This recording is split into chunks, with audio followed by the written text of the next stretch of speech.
হায়রে আজকে রাসূলুল্লাহর কোলে লাশ, এই লাশটা যদি আমি হতাম আমার কপালটা কত ধন্য হতো। উহুদের যুদ্ধে আপনারা জানেন ইসলামের প্রথম রাষ্ট্রদূত তার নাম মুসআব বিন উমাইর। নাম কি বলেন তো? মুসআব বিন উমাইর।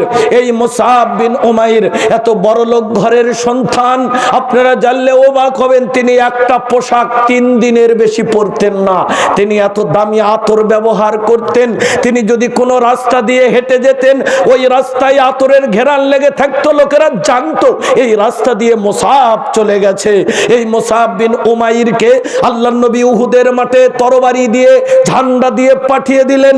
উহুদের যুদ্ধ চলছে, আল্লাহর নবী 70 জন সাহাবীকে একটা গিরিপথে রেখে দিলেন আর বললেন, আমি নবী যুদ্ধে জয়ী হই অথবা পরাজয় হই, আমার পরবর্তী নির্দেশ না পাওয়া পর্যন্ত কেউ এই গিরিপথ থেকে বের হবে না। যুদ্ধ শেষ হয়ে গেল, গনিমতের মাল কোরানোর জন্য এই 70 জন সাহাবী গিরিপথ থেকে রাসূলুল্লাহর আদেশ ওভারটেক করে তারা বেরিয়ে পড়ল। এই দিক থেকে আবু সুফিয়ানের নেতৃত্বে একেবারে 70 জন সাহাবীকে কাফেরেরা ঘিরে ফেলে একেবারে কচুকাটা করলো। আল্লাহর নবীর মাথার মধ্যে লোহার হেলমেট ঢুকিয়ে গেল, আল্লাহর নবীর জীবন শেষ হয়ে যাবে। তখন আল্লাহর নবী বললেন, কে আছো? তোমার নবীকে বাঁচাও। এবার সাদ বিন আবি ওয়াক্কাস আল্লাহর নবীর সম্মুখে বুক পাতিয়ে দিলেন। সাদ বিন আবি ওয়াক্কাসের বুকের মধ্যে একটা দুটা না 70টা তীর ঢুকে গেল। সহিহ বুখারীর হাদিস, কানা ইসাব্বিহু রাসূলুল্লাহ সাল্লাল্লাহু আলাইহি ওয়াসাল্লাম এই মুসআব বিন উমাইরকে দেখতে অবিকল আল্লাহর নবীর মতো দেখতে ছিল। তারা মুসআব বিন উমাইর ডান হাতে ইসলামের পতাকা ধরলো, তারা মুসআব বিন উমাইরের ডান হাত কেটে দিল। তিনি বাম হাত দিয়ে ইসলামের পতাকা ধরলেন, কাফেরেরা মুসআব বিন উমাইরের বাম হাত কেটে দিল। 2 পাও দিয়ে ইসলামের পতাকা ধরলেন, কাফেরেরা 2 পাও কেটে দিল। জিহ্বা দিয়ে ইসলামের পতাকা কামড়ে ধরলেন, কাফেররা দেহ থেকে মাথা আলাদা করে দিল। এবার মুসআব বিন উমাইর পড়ে আছে।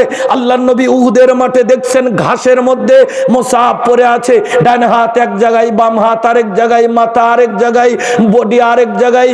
আল্লাহর নবী খণ্ডিত দেহগুলোকে এক জায়গায় করে গালে মুখে চুমু খেলেন আর বললেন, ও মুসআব, তুমি আলালের ঘরের দোলাল, তুমি ও মুসআব আজকে ইসলাম ধর্ম গ্রহণ করার কারণে আজকে তুমি বাড়ি হারা, সম্পদ হারা, তোমাকে যে কাফনের কাপড় দিব এমন সম্পদ তোমার নাই। সহিহ বুখারী খুলেন, হাদাসানা আবদানুন ক্বালা হাদাসানা আব্দুল্লাহ আন সাদ ইবনে ইব্রাহিম আন আবি ইব্রাহিম আন আব্দুর রহমান ইবনে আউফিন উতিয়া বিতামিন কানা সাইমা ক্বালা ফাকালা কুতিলা মুসআব বিন উমাইর ওয়া হুয়া খায়রুম মিন্নি কুফিনা ফি বুরদা ইন গুতিয়া রাসু গুবাদাত রিজলা ওয়া ইন গুতিয়া রিজলা গুবাদা রাসু ওয়া উরাহু ক্বালা কুতিলা হামজা ওয়া হুয়া খায়রুম মিন্নি সুম্মা বুসিতা লানা মিনাদ দুনিয়া মা বুসিতা আও ক্বালা উতিনা মিনাদ দুনিয়া মা উতিনা ওয়া কত খুশিনা আন তাকুনা হাসানাতুনা উজ্জিলাত লানা সুম্মা জাআলা ইয়াবকি হাত্তা তারাকাত তাম। বুখারী মূল ভলিউম জলদে সানি কিতাবুল মাগাজি। মুসআব বিন উমাইরের সম্পদ কিছু নাই, কি দিয়ে কাফন দিবে? পাওয়া গেল একখানা চাদর। কি গেল? চাদর। ওই চাদর দিয়ে মাথা ঢেকে দিলে পা বের হয়, পা ঢেকে দিলে মাথা বের হয়। আল্লাহ নবী বললেন, আমার মুসআবের মাথা ঢেকে দাও আর 2 পা আরবের ইস্কির ঘাস দিয়ে পেঁচাইয়া মুসআবকে কবরে রাখো। মুসআবকে কবরের দিকে নিয়ে যাওয়া হলো। আল্লাহ নবী নিজে কবরে নামলেন, মুসআবকে কুলের মধ্যে নিয়ে আকাশের দিকে 2 হাত তুলে আল্লাহ নবী বললেন, ওগো আল্লাহ, আমি আমার মুসআবের উপরে খুশি, আল্লাহ তুমি আমার মুসআবের উপরে রাজি হয়ে যাও।